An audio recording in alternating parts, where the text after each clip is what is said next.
어떤 단체든지 회원이 있죠. 그런데 회원이 그 단체의 구성원이 되려고 하면 가입 의식을 행합니다. 어떤 학교의 학생이 되면 그날로부터 학생을 시작하는 게 아니고 입학식을 하고 이제 그 학교의 학생 생활을 시작하죠. 또 어떤 회사의 회사원이 되어도 입사식을 하고 이제 그 다음부터 회사원으로서 생활을 하게 됩니다. 교회라는 이 단체도 어떤 한 사람이 교회의 회원, 교인이 되기 위해서 가입하는 이 가입의식, 입회의식이 있습니다. 그걸 바로 세례식이라고 부릅니다. 그러니까 세례는 어떤 한 사람이 기독교인이 되는 것과 동시에 기독교인이 된다고 하는 것은 곧 교회 공동체의 회원이 되는 겁니다.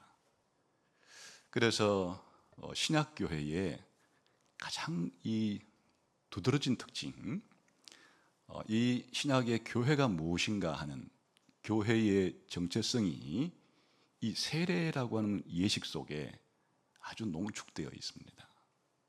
그래서 세례의 의미를 잘 알면 내가 개인적으로는 기독교인이라고 하는 의미가 무엇인지를 잘 알게 되고, 더 나아가서 내가 회원으로 있는 이 교회가 무엇인지에 대해서도 정체성을 바르게 알아서 교인답게 살아갈 수 있는 가장 기본적이고 기초적인 그러한 내용이 형성되게 됩니다. 일종의 세례식은 경계선이라고 해도 괜찮겠습니다. 나라마다 국경선이라는 게 있죠. 국경선을 넘어가게 되면 다른 나라로 들어가게 되는 거죠. 한 나라 안에서는 우리나라 같으면 도와 도 사이에도 도 경계선이 있어서 그 경계선을 넘어가게 되면 다른 도로 들어가게 되는 것과 같이 이 세례식이라고 하는 것은 비기독교인이 이 세례라고 하는 경계선을 넘어오는 순간에 기독교인이 되고, 세상이라고 하는 공동체에 있다가 이 세례라고 하는 경계선을 통과하는 순간에 교회라고 하는 공동체로 들어오게 되는 그러한 관문 혹은 경계선이라고 할 수도 있겠습니다. 그래서 오늘은 이 교회의 회원 가입 의식, 그리고 교회라고 하는 새 언약 공동체로 들어오는 이 관문에 해당이 되는 이 세례라고 하는 이 예식이 언제부터 시작이 되었나, 그리고 왜 이 기독교회는 새로운 신입 회원을 가입시킬 때 세례라고 하는 이 예식 가입 의식을 하는 것인가. 그리고 세 번째는 이 세례라고 하는 이 예식 속에 담긴 의미는 무엇인가. 그리고 네 번째는 구약 시대 옛 언약 백성인 이스라엘은 이스라엘의 공동체 일원이 되기 위해서는 할례라고 하는 입문 의식을 치렀는데, 왜 신약 새 언약 백성들은 할례라고 하는 2000년 동안 내려오던 그 하나님 언약 백성에 들어가는 입회 의식을 버리고 세례라고 하는 새로운 입회 의식을 하게 된 걸까? 그리고 마지막 다섯 번째로는, 그러면 오늘 우리가 이런 내용으로부터 우리가 배우고 또 우리 삶 속에 적용하면 어떤 점을 적용하면 좋겠는가 하는 것들을 좀 살펴보도록 하겠습니다. 우선 기독교는 새로운 회원이 가입할 때 세례식이라고 하는 세례 예식을 입회 의식으로 하고 있는데, 이거 언제부터 시작된 일인가 하는 거예요. 그게 오늘 성경 본문에 보게 되면 바로 신약교회가 탄생한 오순절 날 때부터 교회의 회원으로 가입하기 위해서는 세례라고 하는 입회 의식을 하고 신약교회의 회원이 되었다는 것을 알 수가 있죠. 그러니까 교회가, 신약교회가 태어난 날부터 그렇게 된 겁니다. 우리가 사도행전 2장을 오랜 시간 동안 살펴보고 있는데 성천하신 예수님께서 자신의 약속대로 오순절 날 120명의 제자들에게 성령을 주셨습니다. 그리하여 신약교회가, 기독교가 탄생이 되었다 그랬죠. 이때 베드로가 오순절의 의미를 설명하기 위해서 이제 예수님의 탄생과 생애와 죽음과 부활과 성천과 성령의 부어주심을 설명을 하면서, 한마디로 말하면 예수님이 이제 주님과 그리스도이시니까 주 예수를 믿고 그리스도 예수를 믿어야 한다, 이런 취지의 기독교 최초의 설교, 기독교 최초의 복음 전도를 했을 때 최초의 이 전도를 받았던 사람들의 반응이 바로 오늘 기록되어 있죠. 37절에 보게 되면은 그들이 베드로가 전하는 이 복음 전도 설교를 듣고서 마음에 찔려서 우리가 어찌하면 좋겠는가라고 하는 이제 반응이 일어났습니다. 그때 한마디로 베드로는 회개하고 예수님 믿고 세례받아라, 그러면 제사함과 성령을 받게 되는 것이다, 이렇게 설명을 해요. 한마디로 말하면 어떻게 해야 될 것인가 라고 했을 때, 눈에 보이지 않는 마음의 변화와 마음의 자세는 죄를 회개하고 예수를 믿는 일을 해야 하고, 이 예수님에 대해서 죄를 회개하고 예수님 믿는 일은 눈에 보이는 행동이 아니죠. 마음속에서 일어나는 일이에요. 그런데 이렇게 진짜 회개를 하고 예수님을 믿었다는 것을 눈에 보이는 가시적인 행동을 통해서도 확증을 해라. 그게 세례예요. 그러니까 우리가 지난번에 살펴보았듯이 한 사람의 그 불신자가 신자로 넘어오는 것, 한 사람의 비기독교인이 기독교인이 되는 과정을 회개와 믿음을 거쳐야 된다, 회심을 해야 된다라고 했죠. 근데 이 회심을 한 사람들은 사실은 진짜 회개를 했는지 예수님을 믿는지 어떻게 확인하겠어요? 그래서 이렇게 이 사람은 회심한 사람이다라고 하는, 이 사람은 회개하고 예수님을 믿은 사람이라는 것을 눈에 보이게끔 가시적인 어떤 의식을 하나 치르게 되는 거예요. 그게 바로 세례라는 겁니다. 그래서 이 세례라고 하는 것은 무엇인가니까 바로 내가 이제는 죄에 대해서 회개하고 예수님을 믿는 사람입니다 라고 하는 것을 눈에 보이게끔 공식적으로 그렇게 확인하는 그러한 의식이 되는 것이니까, 이 세례라고 하는 것과 이 예수님을 믿는다는 것은 일치하는 거죠. 예수님을 믿는, 눈에 보이지 않는 이와 같은 어떤 사실을 이 사람은 예수님을 믿는 사람이라고 하는 이와 같은 눈에 보이는 가시적인 형태로 바꾸어 주는 것이 바로 세례라고 하는 이런 성례식이에요. 근데 이것이 바로 베드로가 이렇게 말하니까 베드로의 말을 들은 사람들이 그날 예수님을 3천 명이나 새롭게 믿게 되었는데, 그러자 즉시 그 사람들에게 세례를 주었다. 그리고 예루살렘 교회 회원이 되게 하였다. 그래서 이 세례의 출발점은 바로 신약 교회의 탄생일부터 시작이 된 거예요. 그러니까 기독교회라는 것은, 이 기독교라는 것은 이와 같이 가장 중요한 특징이 무엇인가 하니까, 새롭게 예수님을 믿어서 기독교인이 됐을 때 세례라는 의식을 통해서 교회에 가입해야 된다 하는 것을 알 수가 있습니다. 그럼 이날만 그랬을까? 이날 하루 딱 대표적으로 이렇게 하고 이제 그 다음부터 예수님 믿는 사람들은 이런 것을 하지 않았을까? 그렇지 않죠. 이때로부터 시작해서 새롭게 예수 믿는 사람이 생기게 되면 계속해서 세례를 주면서 교회의 회원으로 가입하는 것이 사도행전에 계속 그렇게 기록이 됩니다. 8장에 가보게 되면은 빌립이 이제 사마리아 지역에 가서 예수님을 전했을 때 믿는 사람이 생겨서 한번 볼까요? 눈으로 한번 확인해 봅시다. 사도행전 8장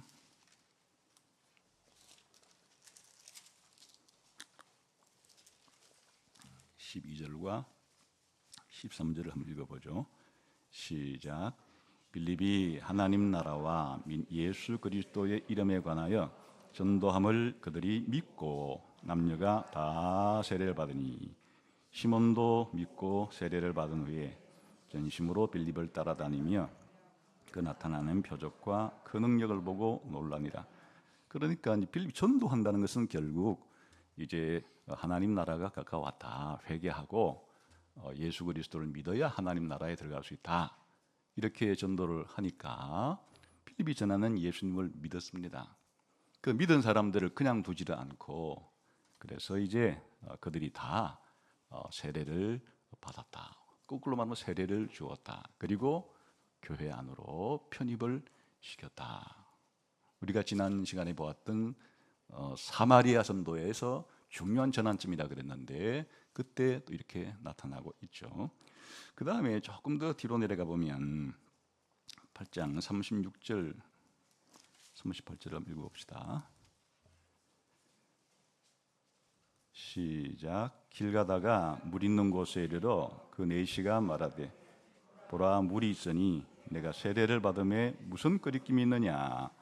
이에 명하여 수레를 멈추고 빌립과 내시가 둘 다 물에 내려가 빌립이 세례를 베풀었다 하는 말이 있죠. 이디오피아의 내시가 하나님을 경외하는 자로서 예루살렘 성전에 와서 예배를 드리고 돌아가는 길에 이사야 성경을 읽으면서 도대체 무슨 내용인지를 몰라서 궁금해하고 있을 때 성령의 인도를 받은 빌립이 내시에게 가서 바로 이게 예수님을 가리키는 거다, 이렇게 이사야서에 나오는 여호와의 종이 예수님을 가리킨다고 설명을 하니까 이제 이 내시가 예수님을 믿게 된 거예요. 믿는 것으로 끝나는 게 아니에요.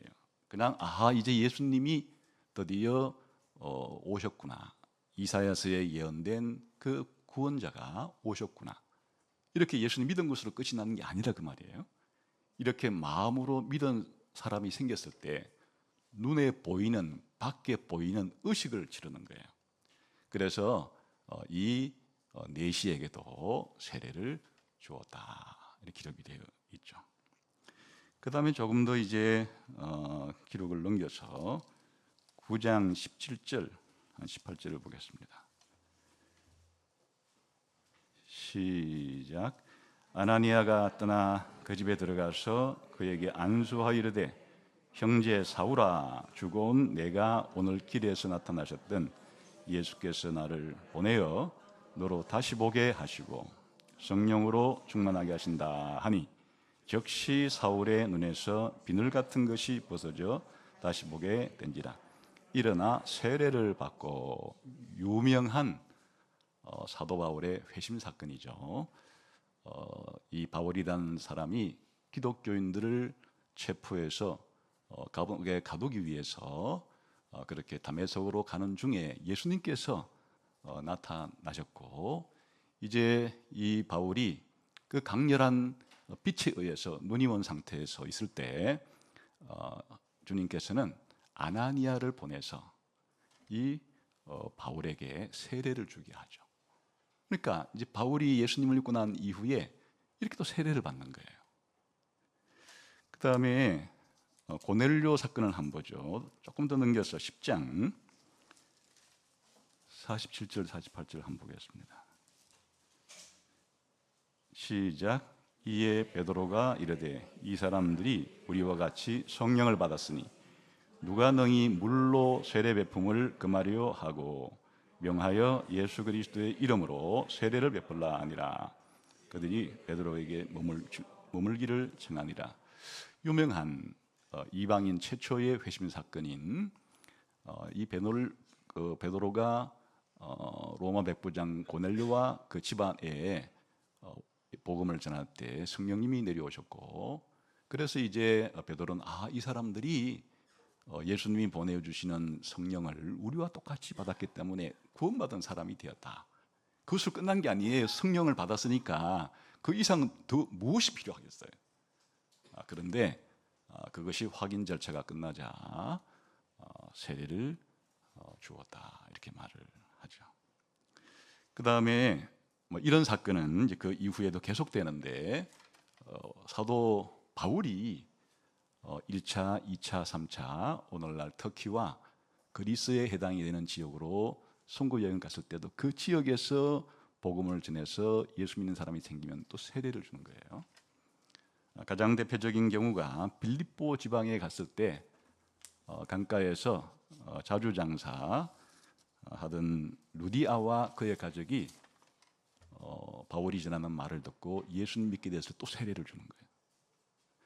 그리고 바울이 체포되어서 빌립보 감옥에 갇혔을 때 주님이 밤중에 감옥 착고에 차인 것을 풀어주고 감옥 문이 열리는 이런 일이 있을 때 간수장이 난 죽었구나라고 했는데 사도 바울이 괜찮다, 나는 도망가지 않았다 라고 이렇게 이제 하고 그러자 이 간수가 내가 어떻게 하여야 구원을 받을 수가 있겠는가 이렇게 물어보죠. 그때 사도 바울이 주 예수를 믿으면 너와 내 집이 구원을 얻는다 이렇게 말을 하고, 그래서 빌립보 간수가 자기 집안 사람들 모두 예수님을 믿었어요. 그러자 빌립보와 있는 그 간수와 가족이 또 세례를 주죠. 지난번에 우리가 에베소 지방으로 갔을 때 옛날 세례 요한의 세례만 받았던 사람들에게도 동일하게 이제 예수 그리스도를 통한 성령 세례가 있다는 사실을 가르쳐 주고 성령을 받아서 그들에게 또 물세례를 또 줍니다. 무슨 뜻입니까? 우리가 오순절날 신약 교회가 태어난 날부터 시작을 해서 사도행전이 기록되는 초기 30년 역사 내내 이렇게 예수님을 전해서 예수님을 믿는 사람들이 생기면 믿는 것으로 끝나지 않고 반드시 세례를 주었다. 그리고 세례를 주어서 교회의 회원으로 그렇게 받아들였다 하는 것을 이제 우리가 확실하게 사도행전을 통해서 확인을 했습니다. 그런 궁금증이 생겨요. 왜 신약 교회는 예수님을 믿는 것으로 끝나지 않고 회심하는 것으로 끝나지 않고 이렇게 반드시 세례라고 하는 이 외적인 형식을 통해서 교회의 회원으로 받아 주었을까 하는 점이에요. 그것은 이들이 자의적으로 이런 예식을 고안하거나 개발한 게 아니에요. 바로 그 이유는 예수님께서 이렇게 하라고 명령하셨기 때문이에요.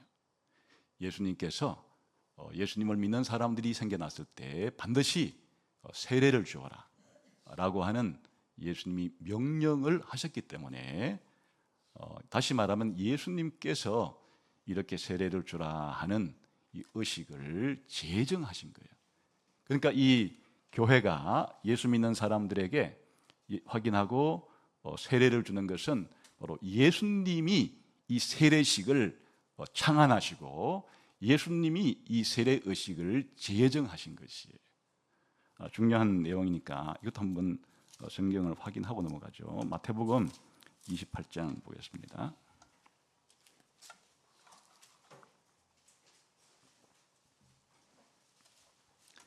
18절부터 20절까지 한번 읽어보죠.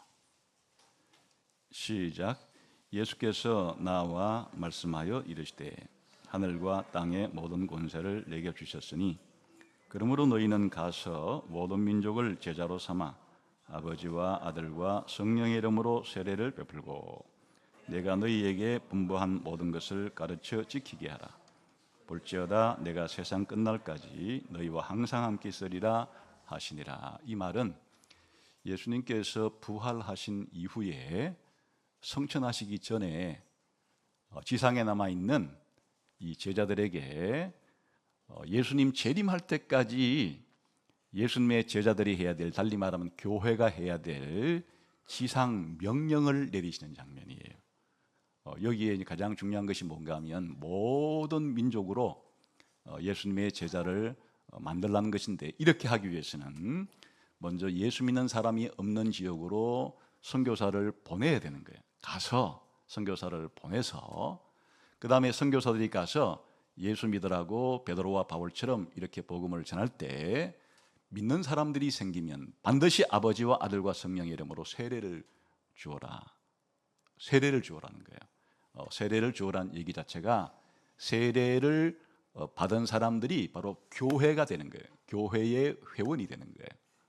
그렇게 되고 나면 이 사람들을 그냥 내버려 두지 말고 예수님 말씀을 부지런히 가르쳐라. 이게 예수님 올 때까지 교회가 해야 될 일이에요. 교회는 무엇이냐? 예수님 믿는 사람이 없는 지역으로 사람을 보내야 하고 예수님을 전해야 하고, 이게 세계 선교죠.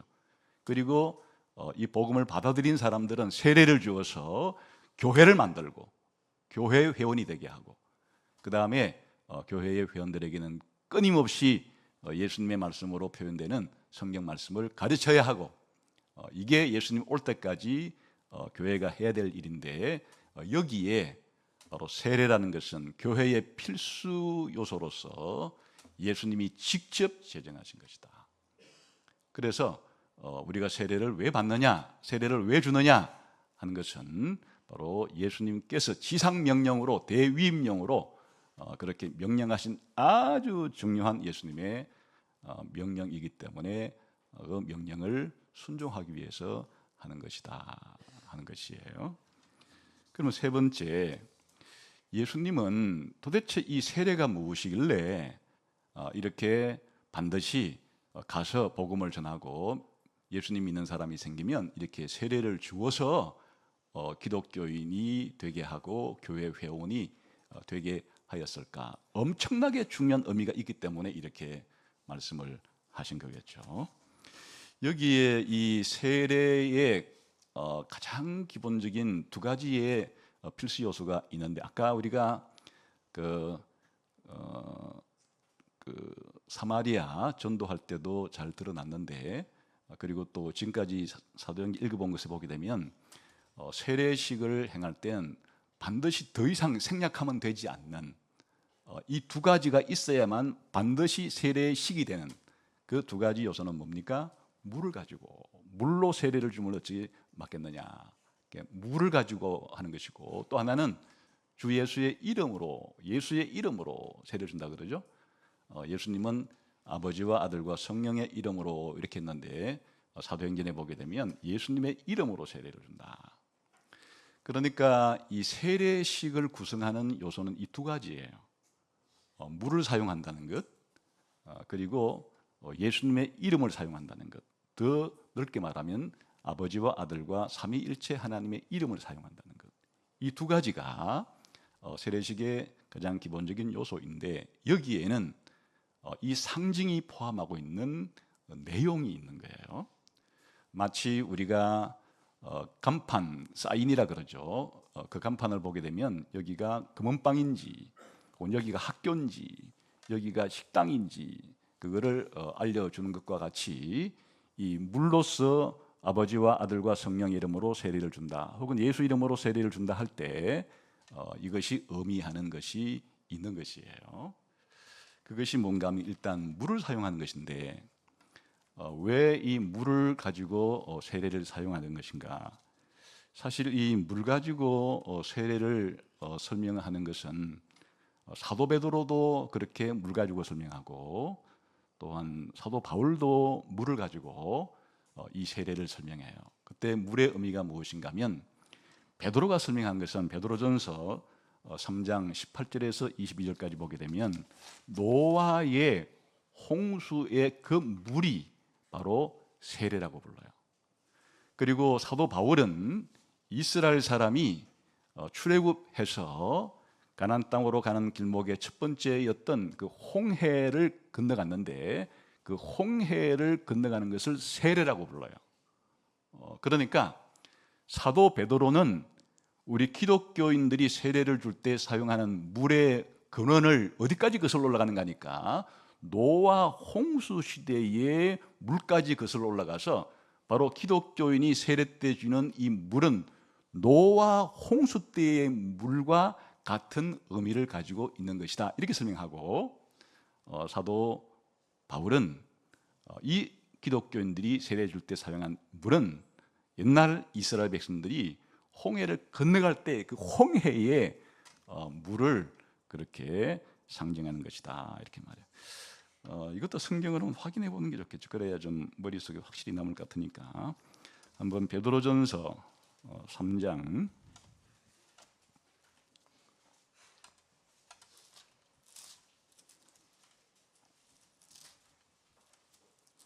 베드로전서 3장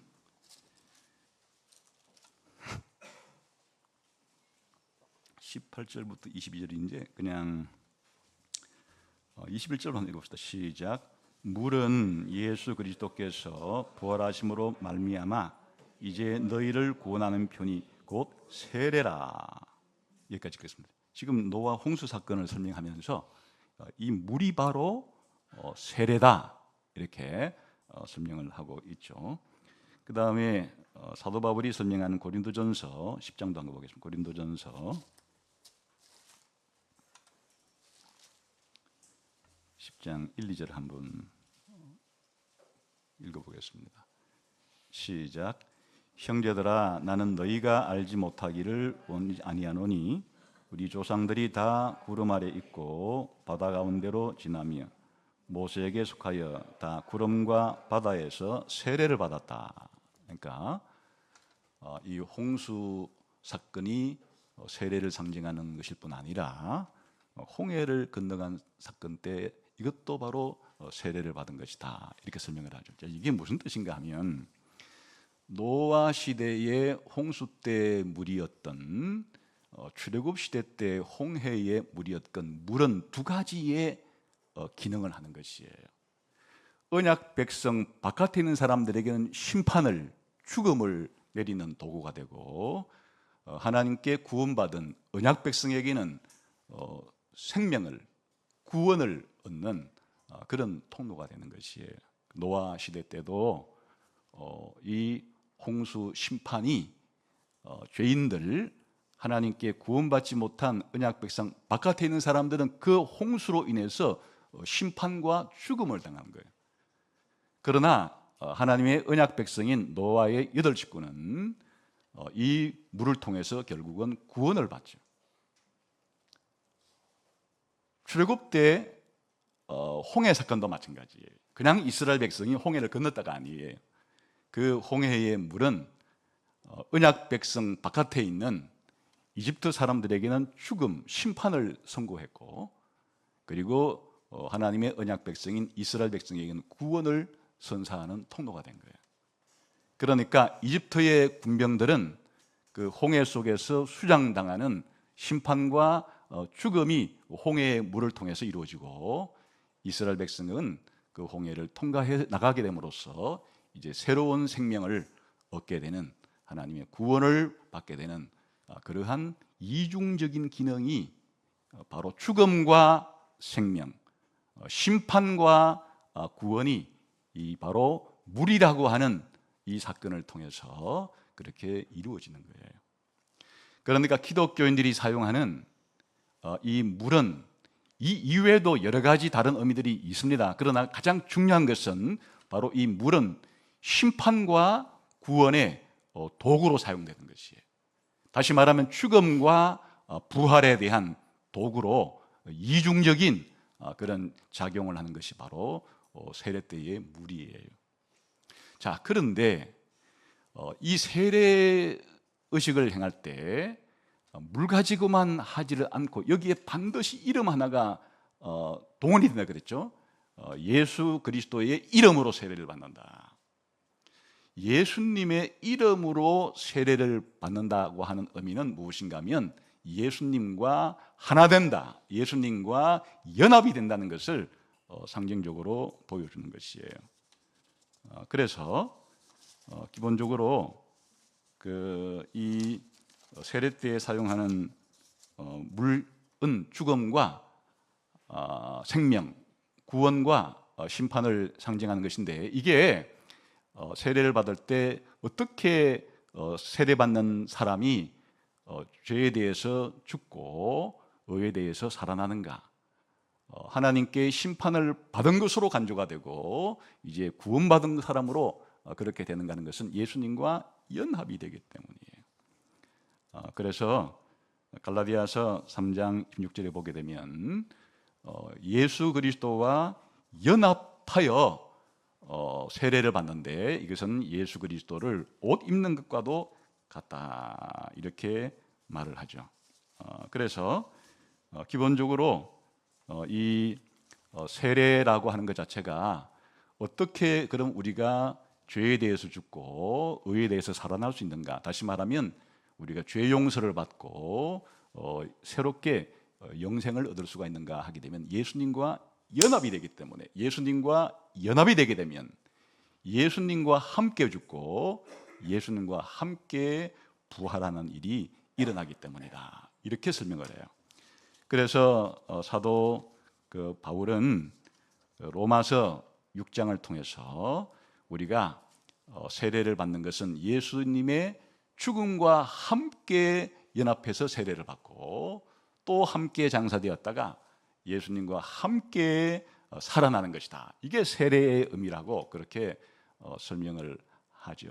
자, 여기서 이제 세례의 가장 중요한 의미가 드러났어요.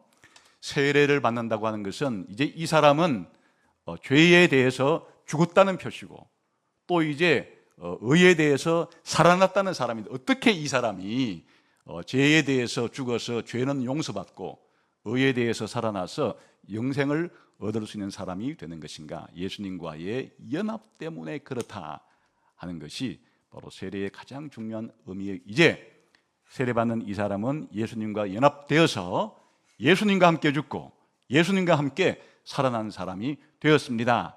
이거는 지금 성경이 가르치는 하나님의 눈에 보이지 않는 말씀이죠. 귀에 들리는 말씀이죠. 그런데 이 세례라는 것은 무엇인가? 이렇게 누구든지 예수를 믿으면 예수님과 연합이 되어서 예수와 함께 죽어서 죄는 용서받고 예수와 함께 살아서 영생을 얻는다. 이와 같은 하나님의 구원의 약속을 눈에 보이게 생생하게 알 수 있도록 이거를 가시화시켜서 눈에 보이게끔 해서 만든 것이 세례라고 하는 외적인 형식이다 그 뜻이에요.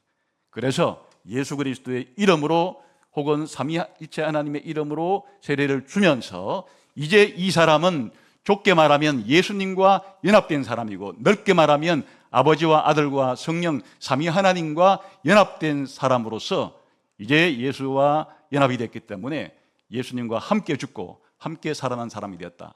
다시 말하면 옛사람은 죽고 새 사람으로 태어났다. 옛사람이 죽었으니까 죄에 대해서 용서를 받았다는 뜻이고 새 사람으로 태어났으니까 거듭났다고 하는 것이에요. 이것이 세례가 주는 의미예요. 이거를 더 적나라하게 말하면 이제 이 사람은 지옥에 들어가야 될 영원한 죽음을 죽게 될 그 죽음을 이미 예수님과 함께 죽었다. 왜? 예수님이 이 사람의 죄값을 대신해서 지옥 갈 형벌을 대신해서 죽었기 때문에 예수님의 죽음과 연합이 되게 되면 이제 더 이상 이 사람은 지옥 가지 않아도 된다. 이 사람은 죄값을 치르지 않아도 된다. 이 사람은 이제 죄가 용서되었다 하는 것이 바로 예수님과 함께 죽었다는 말이고 그 다음에 이제 이 사람은 예수님과 연합이 되어서 먼저는 우리의 영혼이 살아나고 나중에는 우리의 몸까지 부활해서 영원한 영생과 천국에 들어갈 사람이 되었다라는 것을 가시적으로 생생하게 그렇게 하나님께서 보여주는 것이 바로 세례식이다 하는 것이에요. 그러니 이보다 더 중요한 진리가 어디 있으며 이보다 더 중요한 예식이 어디 있겠어요? 지옥에서 천국으로 사단의 종에서 하나님의 종으로 이 사람의 완전한 신분의 변화가 이제 일어난 사람이다. 이렇게 거창한 것 치고는 어찌 보면 세례의식이라는 게 너무나 좀 아주 간소하죠. 이 정도의 중요한 의미를 담은 예식이라면 정말 막 어마어마한 어떤 눈에 보이는 화려하고도 많은 그 내용을 담아서 이렇게 해도 좋으리라고 생각은 되지만은 그 다 생략하고 빼버리고 오히려 더덕더덕 붙이게 되면은 세례의 진정한 의미를 알 수가 없으니까 핵심 요소만을 딱 그렇게 해서 예수의 이름으로 물로 세례주는 이 아주 이 세상에서 가장 간단하면서도 가장 심오한 의미를 담은 예식이 바로 기독교의 입문의식인 세례식이다라고 하는 것이에요.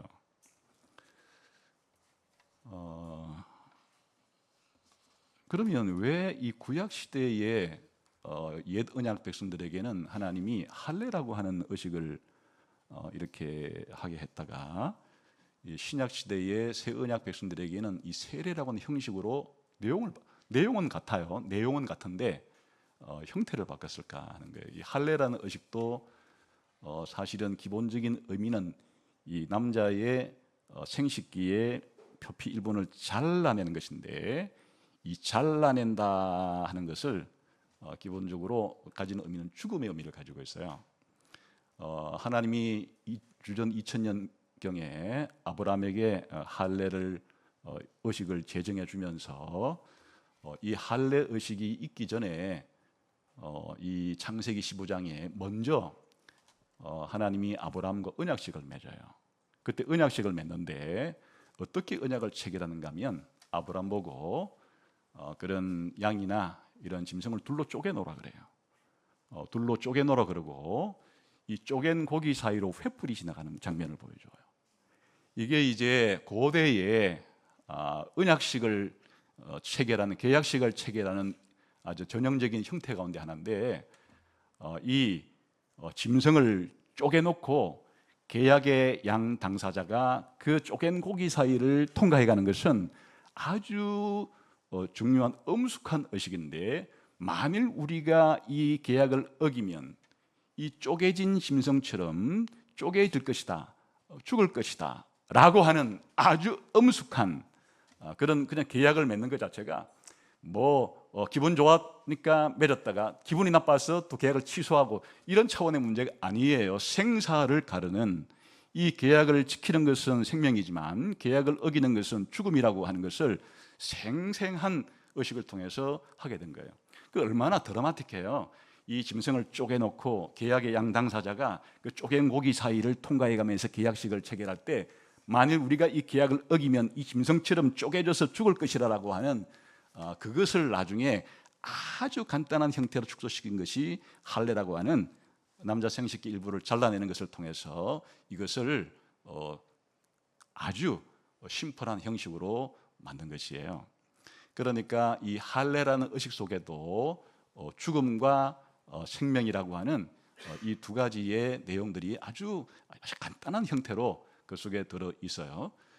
이 내용은 또 깊은 내용들이 있기 때문에 이 정도로 그냥 할례의 의미도 기본적으로 하나님의 백성이 되기 위해서 기본적으로 죄를 잘라내는, 죄를 잘라낸다는 것 자체가 기본적으로 하나님으로부터 잘려나가는, 다시 말하면 영원한 심판과 죽음을 하는, 그러나 이 자른 사람에게는 이제는 언약 백성이 되고 새 생명이 이루어지고 출생한다고 하는 새 출생의 의미 있는데, 그래서 8일째 만에 할례를 하게 한 거예요. 어린아이가 태어나서 8일째 만에 출생하는 것은 이 8이라고 하는 숫자가 바로 구원의 숫자, 새 창조의 숫자인데, 그러니까 할례의 의미 속에는 죄를 잘라내는, 하나님으로부터 잘려나가는 죽음의 의미도 한편에 있지만, 또 한편에는 생후 8일째 할례를 받게 함으로써 이 할례를 받은 사람에게는 이제 새로운 출생, 새로운 창조, 새로운 하나님의 백성으로 태어났다고 하는 이런 의미도 담는 것이에요. 그러니까 기본적으로는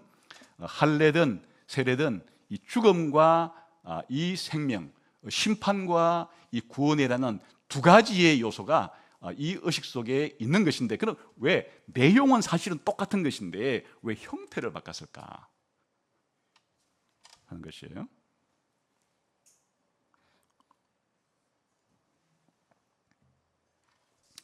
형태가 바뀌게 된 것은 예수님 때문이에요.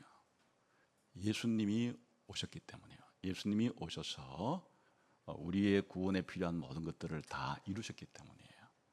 그러니까 구약 시대에는 모든 것들이 앞으로 오실 예수님이 이런 일을 해서 우리가 구원받게 될 거라 다 예언되어 있었고 약속되어 있었고, 또 때로는 그것들이 그림 형식으로 그렇게 미리 보기 형식으로 다 되어 있었는데, 예수님이 이 세상에 오셨다고 하는 것은 이 구속사의 결정적인 터닝 포인트가 되는 것인데, 전환점이 되는 것인데, 바로 약속이 이루어지고 예언이 이루어지고 모형이 성취되고 이래 했기 때문에 옛날 모형의 형태는 치워버리고 이제는 진짜 이루어진 형태대로 모든 것을 할 필요가 있게 된 거죠. 이건 마치 뭐와 같은 것인가 하면, 우리가 집을 짓기 전에 미리 모형도를 그려놓고 앞으로 집이 지어지게 되는 것이 이런 모형을 따라서 지어지게 될 것이다. 집이 지어지기 전에는 옆에다가 모형도를 설치해놓고 하지만은 이제 모형도를 없애버리는 이유는 뭐예요? 철거해버리는 것은 집이 다 지고 나게 되면 그게 무슨 필요가 있겠어요?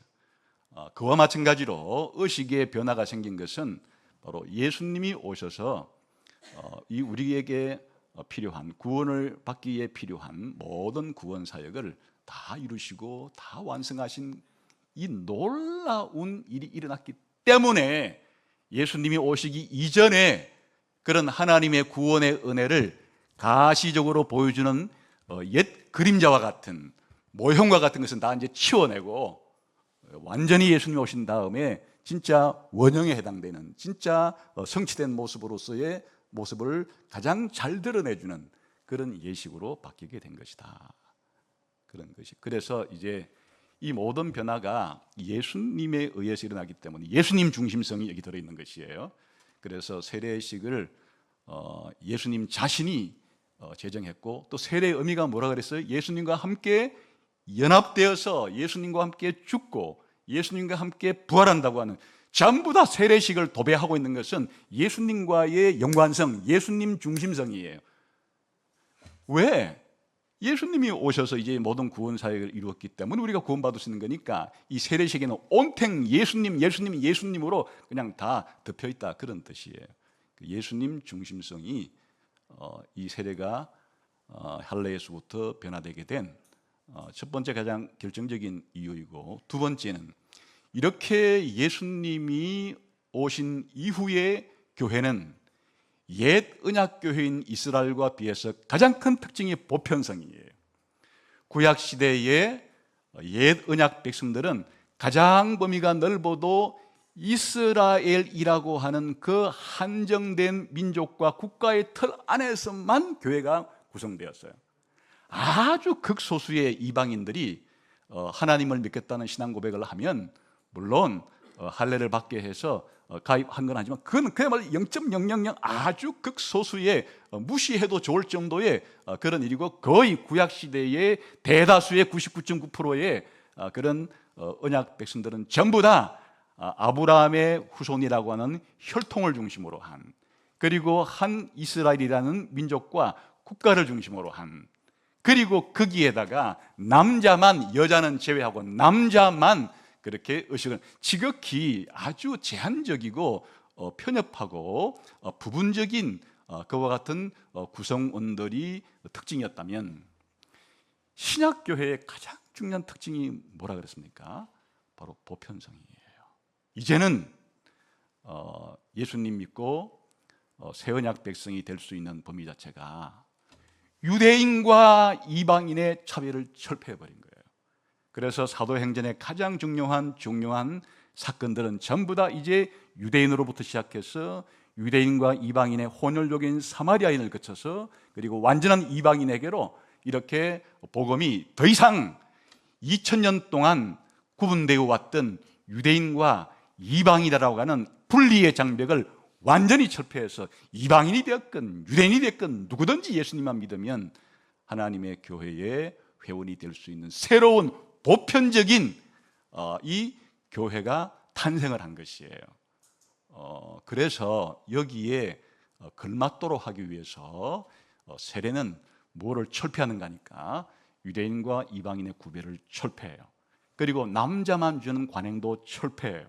그래서 남자와 여자 모두에게, 사실은 남녀노소 빈부 기천 모두에게 열려있는 보편적인 예식으로 바뀌게 된 것 자체가, 이 신약교회의 특징 자체가 구약 이스라엘 교회에 비해서 이렇게 보편화됐기 때문에, 보편적이 됐기 때문에, 그래서 신약교회는 자신의 보편성에 걸맞게끔 이 예식도 이스라엘 민족 아브라함의 혈통에 해당되는 사람에게만, 그리고 남자에게만 해당되는 이런 제한성과 특수성을 철폐해버리고 이제는 유대인과 이방인의 구분도 사라지게 되고 남녀노소 빈부귀천의 구분도 사라지는, 다시 말하면 어떤 인간들끼리의 자기들이 서로 구별하고 차별화하는 모든 요소가 이 기독교인이 되는 데는 장애가 될 수 없다는 뜻이에요.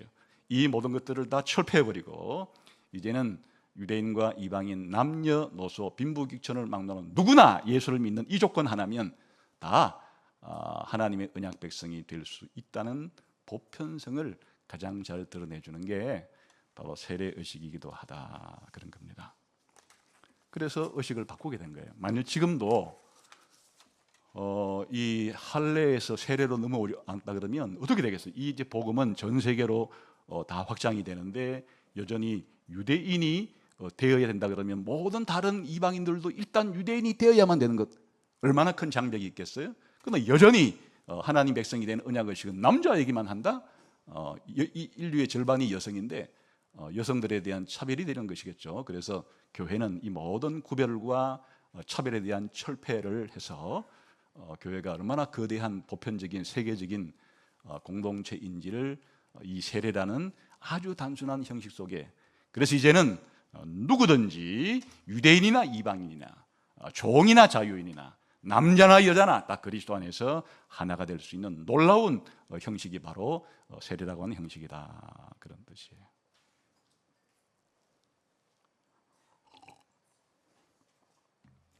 마지막으로 이런 기독교회의 가입의식인 세례를 그럼 어떻게 우리가 적용하면 좋겠는가? 일단 초대교회가 이제 이 이후로 지금 사도행전은 최초의 기독교의 30년의 역사만을 아주 간략하게 예루살렘부터 로마로까지 복음이 전파되는 그 경로만을 따라서 기술했으니까 아주 이제 제한적인 교회 역사죠. 시간적으로도 30년이고 공간적으로도 예루살렘부터 로마로 가는 길까지만 따라갔으니까. 그런데 그 이후에 이제 2000년의 교회사가 흘렀잖아요. 그럴 때 초기 교회, 다시 말하면 한 500년 이전까지의 그런 초대교회 혹은 초기 교회에서 이런 기독교 이 인문의식 세례는 어떻게 되었을까? 그는 이제 교회사의 문헌들에 나오죠. 교회사의 문헌들에 나오는데 우선 초대교회는 이 세례를 주는데 아주 교육을 시키고 세례를 줬어요. 지금 사도행전은 처음 시대였는데 기본적으로 유대인들은 다 구약에 대한 교육을 받았던 사람들이에요. 그 예수님만 딱 설명해 주면 그 이해가 바뀌지 않아요. 이 이방인 중에서도 여호와를 경외하는 이런 사람들의 경우에도 기본적으로 다 율법에 대한 지식들을 다 배웠던 사람들이에요. 그러니까 그 예수님만 소개해 주면 그것만 이렇게 바꾸면 이 기본적으로 자신들이 알고 있는 교리들이 이전되고 또 생활도 그렇게 율법에 따라서 하는 삶들을 살아왔기 때문에 경건한 삶을 살도록 다 훈련되어 있는 것이에요. 그렇게 긴 교육 기간이 필요하지 않았어요. 근데 이제 자꾸 복음이 전파되면서 전혀 사전 지식이 없는 그런 이교를 믿던 사람들이 교회 안으로 자꾸 들어오자 어떤 문제가 생기는가? 이렇게 세례를 예수 믿지만 바로바로 주니까 세례를 바로바로 받고 난 다음에 조금 지나 몇 달 뒤에 다시 나는 예수 안 믿을래 하고 세상으로 돌아가 버리고 이러면 교회가 얼마나 치명적인 타격을 입겠어요? 불명예스러운 거죠. 그래서 이제 시간이 좀 지나면서 세례를 주기 전에 좀 교육을 좀 철저히 시키고 난 다음에 줘야 되겠다라는 생각들이 우리 초기 교회의 선배들에게 생겨나서 이제 교육의 과정을 만들었어요. 세례 교육의 과정을 만들어요. 이게 가장 잘 나타나 있는 그 문헌이 히폴리투스의 사도전성이라는 책이 있는데 이 책은 3세기 초 약 215년경쯤 쓰여진 책이에요. 아주 초기 때 기록이죠. 여기 보게 되게 되면 어떻게 이제 세례를 주었는가 하는 관행이 나타나는데 일단 어떤 사람이 교회에 찾아와요. 예수를 믿겠다고 하면 이 사람은 곧바로 이제 교육을 시키지 않아요. 교육을 시키지 않고 예배도 그냥 예배 첫 시간에 좀 참석하고 설교 딱 끝나면 돌려보내요. 그러다가 이제 이 사람이 제가 세례를 받고 싶어요 이렇게 그런 마음이 생기면 감독이 목회자죠. 이제 교육을 시킬 때가 된 것 같다.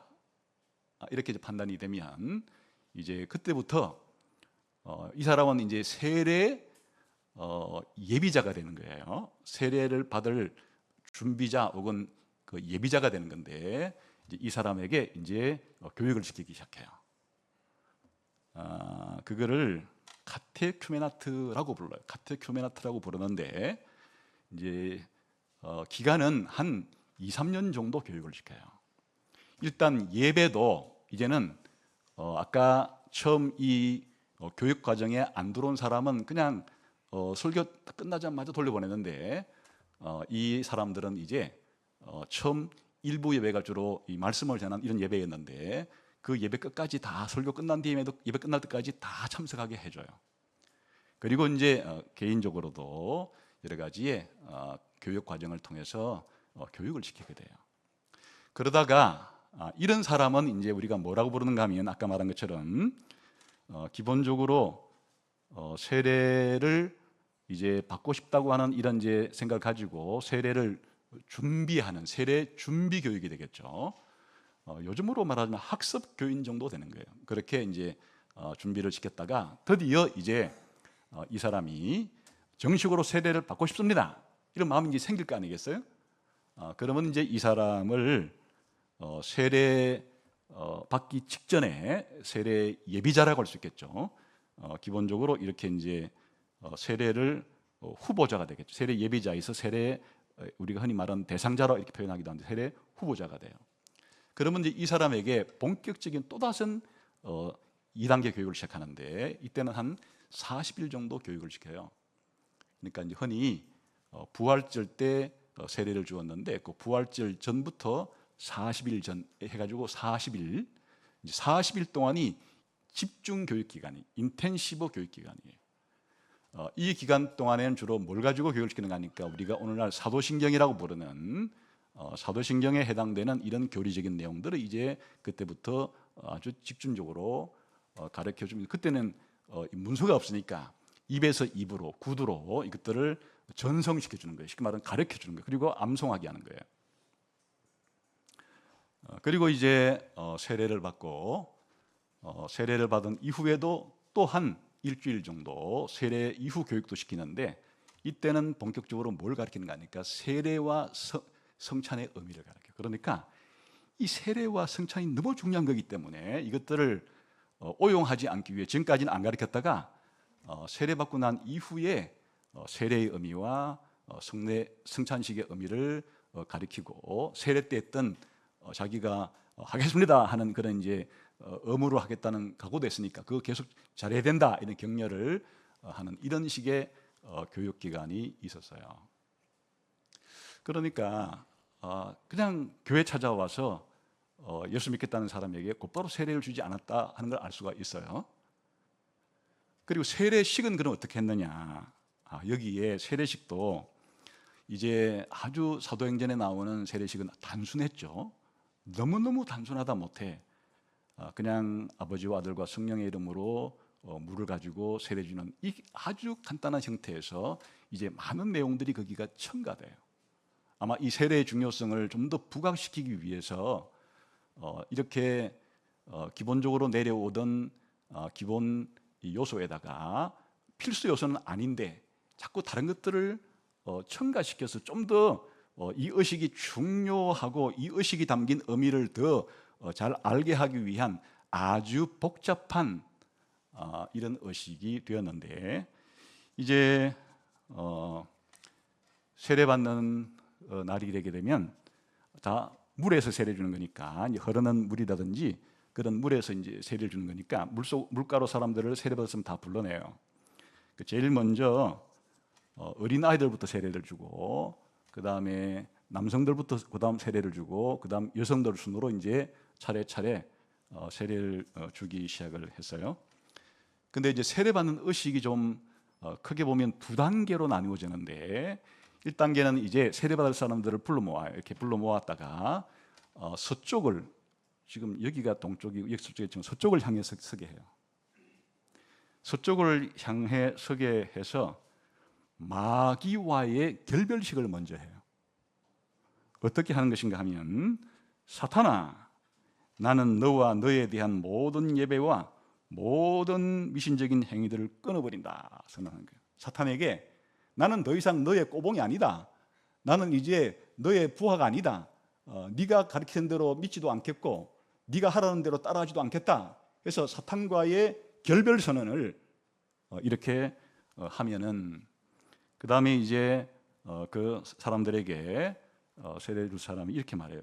모든 악한 영이 너에게서 떠나갈지어다, 이렇게 말하면서 구마의 기름이라 그러는데 마귀 축출을 한다는 의미의 기름을 발라줘요. 이렇게 해서 이제 사탄과의 결별의식을 끝낸 사람들을 데리고 이제 물가로 다시 돌아와서 물속으로 들어가는 거예요. 그래서 물속으로 들어가서 이제는 2부에 해당되는 세례식을 베푸는 거예요. 그럼 세례식은 어떻게 베푸는가 하니까 세례를 주는 사람이 세례 받을 사람에게 머리에 안수를 하고 이렇게 물어요. 당신은 전능하신 아버지 하나님을 믿습니까? 그래 물으면 세례 받을 사람이 믿습니다, 이렇게 대답하면은 머리에 안수한 채로 물속에다 침수라 그러죠. 물속에다 넣었다가 다시 일어나게 하는 거예요. 한 번. 그럼 또 물어봐요. 당신은 성령과 동정녀 마리아에게 나시고 본디오 빌라도 치하에서 십자가에 달려 돌아가시고 3일 만에 죽은 자 가운데서 다시 살아나사 하늘에 오르시고 아버지 우편에 앉아 계시다가 산자와 죽은 자를 심판하러 오실 하나님의 아들 예수 그리스도를 믿습니까? 물어보면 또 믿습니다, 이렇게 대답하면 또 침수를 한 번 시켰다가 일어나게 해요. 세 번째로 또 묻습니다. 당신은 성령과 거룩한 교회와 몸의 부활을 믿습니까? 믿습니다, 이렇게 하면 또 한 번 침수를 시켜요. 여기에 묻고 대답하는 이 내용이 우리가 어디서 많이 매주마다 귀에 못이 박히도록 했던 내용하고 닮아있죠. 뭐예요? 사도신경의 내용. 그러니까 이 사도신경에 해당되는 초기 버전이 로마 교회에서 사용해서 로마신경이라 그러는데, 한 165년경에는 이렇게 사도신경의 초기 버전은 선언식이 아니고 문답식이었다는 걸 알 수가 있어요. 그거를 사용해서 이게 이제 나중에 우리가 오늘날 사도신경이라고 부르는 형태로 선언식으로 이렇게 고착화되는 거예요. 그러니까 이 세례식을 할 때는 어떻게 하는 것인가 하면 바로 사도신경에 해당되는 아버지 하나님에 대한 믿음, 예수님에 대한 믿음, 성령님에 대한 믿음, 삼위 하나님에 대한 믿음이 있는지를 묻고, 아버지 하나님도 믿고 예수님도 믿고 성령님도 믿는다는 사람을 대상으로 그렇게 세 번 그렇게 침수를 시켰다 하는 뜻이에요. 그리고 난 다음에 이제 세 번째 물에서 올라오게 되면 세례자가 또 한 번에 다른 기름, 아까는 마귀 쫓아내는 기름은 이번엔 다른 용도의 기름을 발라주면서 나는 예수 그리스도의 이름으로 당신에게 성유를 바릅니다. 이 성유라는 것은 올리브 기름에다가 향료를 섞어서 만드는 것인데 이렇게 하는 거예요. 그리고 이제 몸을 닦고 옷을 입은 다음에 예배당 안으로 이제 돌아오게 돼요. 지금은 물가에서 물속에서 이제 세례식을 베풀었으니까 이제 예배당 안으로 돌아와서 또 하는 의식이 또 있어요.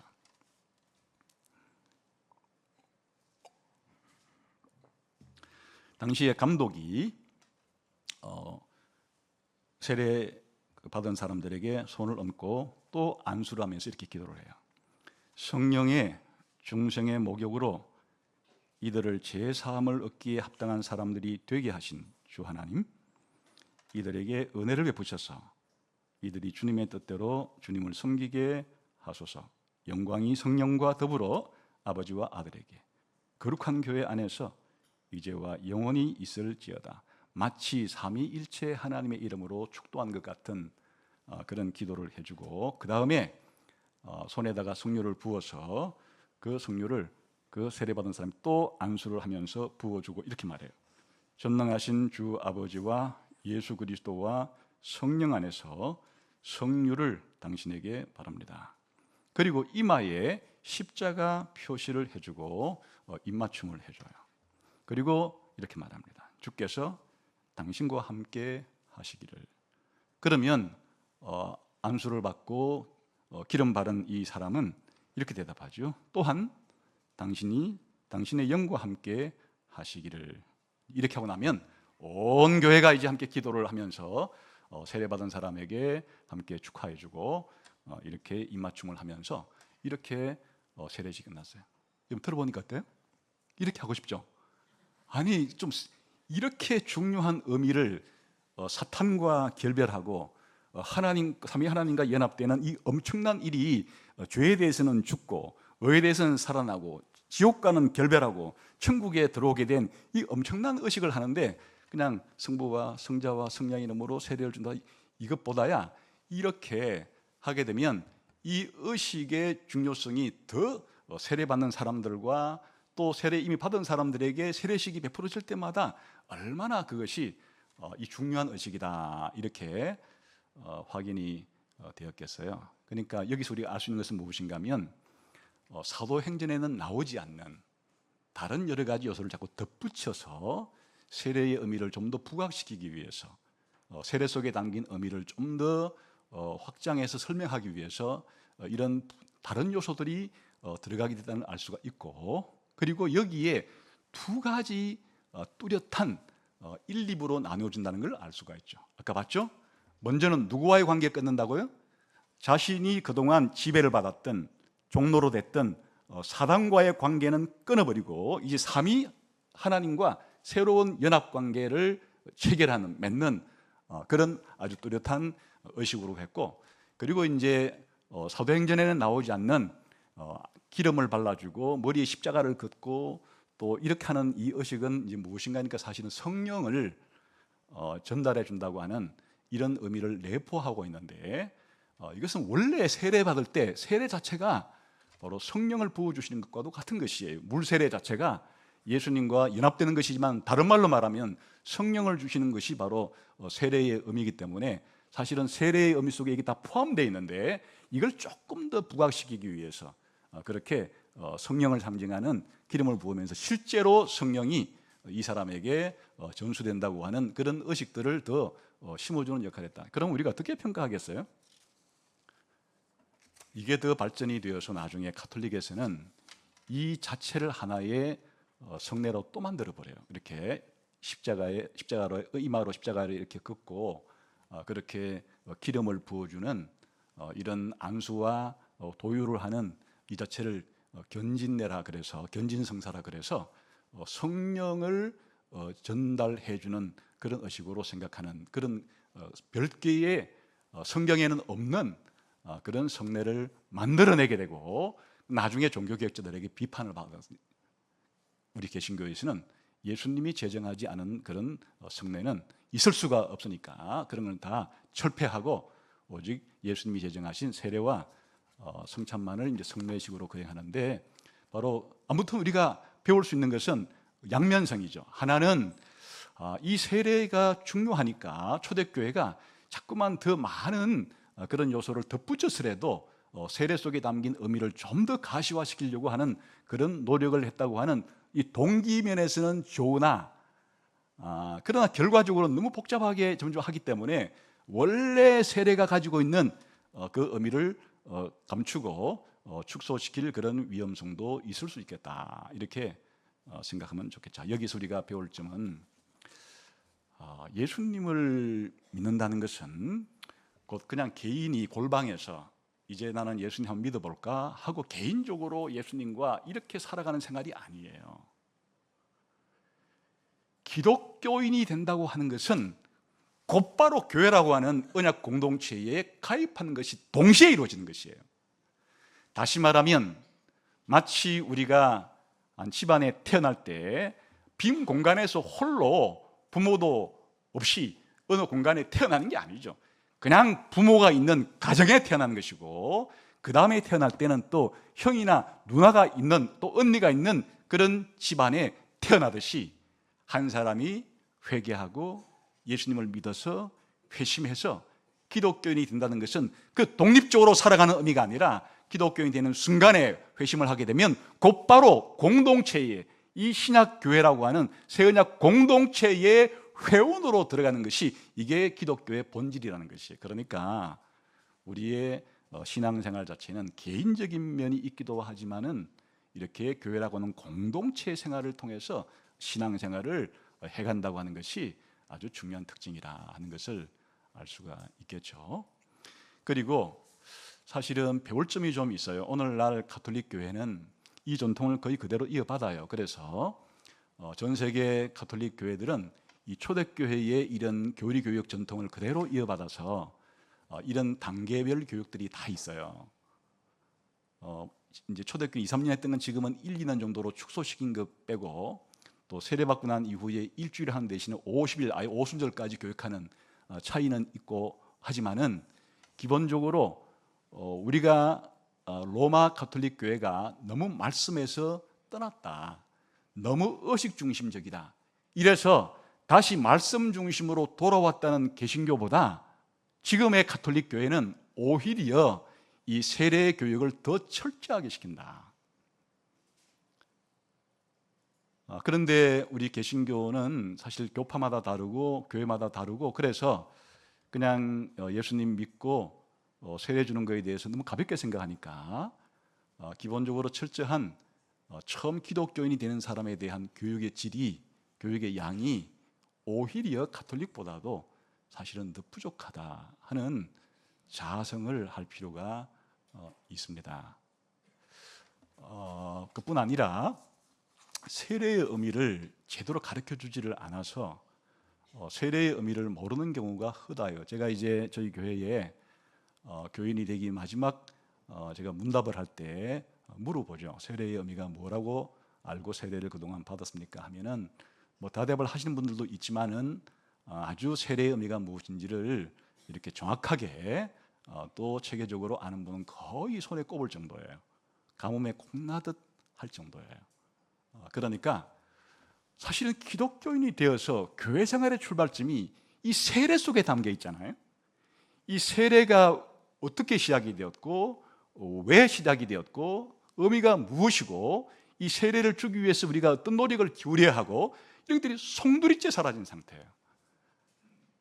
그러니까 기독교인이 되었어도 비기독교인과 거의 믿는 바도 거의 다를 바가 별로 없는 것 같고, 생활하는 모습도 별로 다를 바가 없는 것 같고, 이렇게 이 교회의 질이 땅에 떨어지는 것 같은, 기독교인의 질이 땅에 떨어지는 것 같은 이런 것에 있어서 이 세례에 담긴 중요성과 세례자에 대한 필수 교육이 너무나 부족한 것 같다 하는 생각을 하게 되죠. 우리 교회도 이런 걸 보완하기 위해서 노력은 한다고 하지만, 이런 초대교회의 노력과 비교해 볼 때 아직도 많이 부족하구나 하는 그런 생각도 하게 됩니다. 그리고 이제 우리가 기독교인이 되어서 살아간다고 할 때 다시 한번 우리 시대의 큰 병폐 중에 하나인 뭐든지 개인주의적인 성향, 그리고 이것이 지적인 것보다는 그냥 느낌 위주의 그와 같은 포스트 모더니즘 시대를 살아가면서, 이 기독교회가 가지고 있는, 우리가 신앙이라는 것은 개인적으로 회심하고 변화되는 것이지만은 회심한 사람이 홀로 살아가는 것이 아니라 교회 공동체라고 하는 언약 공동체의 백성으로 함께 신앙생활을 하고 있다는 이 측면에 대해서 우리가 소홀히 하기 때문에 교회를 무시하거나 소홀히 대하거나 교회에 대한 충성과 헌신도가 너무나 떨어져서 그냥 신앙생활이라는 게, 교회는 잠깐 예배드릴 때 갔다가는 빠지고 그 다음에는 홀로 이렇게 개인적으로 하나님과 면담을 하고 대화를 나누고 살아가는 것 같은 이런 착각 속에 있으니까 신앙이 견고하지를 못하고 신학이 성장하지를 못하고 아주 기형적인 상태에서, 어린 상태에서 머물고 있게 된다. 그래서 오늘은 이 신약교회의 가장 두드러진 표지 특징 중에 하나가 이와 같이 세례라는 의식 속에 있다. 그 세례를 받은 사람들은 다시 한번 내가 세례 받은 것을 이제 돌아보고 자기 자신에 대한 정체성을 바꿔야 해요.